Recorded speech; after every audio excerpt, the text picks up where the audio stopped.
അതെ, അപ്പുറത്തെ വീട്ടിൽ ആരുമില്ലേ? ഈ പാല് കൊടുക്കാനായിരുന്നേ. അവിടെ ആരും ഇല്ലെന്ന് തോന്നണു, പുറത്തെവിടെ പോയതാ. അല്ലെ തന്നെ ഒരു വാക്ക് എന്നോട് പറയാൻ പാടില്ലേ? തൊട്ടടുത്തുള്ളതല്ലേ ഞാൻ. അല്ല, ഈ പാൽ അതിന്റെ കാര്യം തന്നെ പറഞ്ഞത്. പോയിട്ട് എന്നെ വിളിച്ചു പറയും, പാല് മേടിച്ചു നോക്ക്, ഗ്യാസ് മേടിച്ചു നോക്ക്, കുറിക്കാശ് കൊടുക്ക്.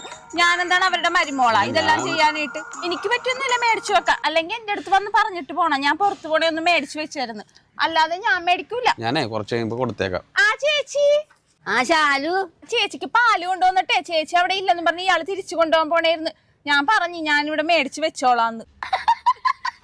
അയ്യോ, ഞാൻ ഇപ്പഴാ ഓർത്തെ, കുക്കർ അടുപ്പത്ത് വെച്ചിട്ടുണ്ട്. ഞാൻ നോക്കട്ടെ കേട്ടാ.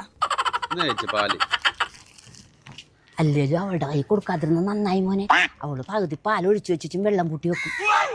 അപ്പൊ എല്ലാം കണക്കാണല്ലേ. എന്നാ ഞാൻ പോട്ടെ ചേച്ചി. പോകല്ലേ മോനെ, ഇന്നാളെ ദിവസം ഗ്യാസ് പണിയുണ്ട്. ഓ, അല്ലേലും നീയൊക്കെ ചെറുപ്പക്കാരിയോ ഊറ്റം പറയുമ്പോ കേട്ട് നിൽക്കും. ഇത്ര നേരം അവളെ നിന്ന് ശൃംഗരിച്ചപ്പോ നീ കേട്ട് നിപ്പണ്ടായല്ല.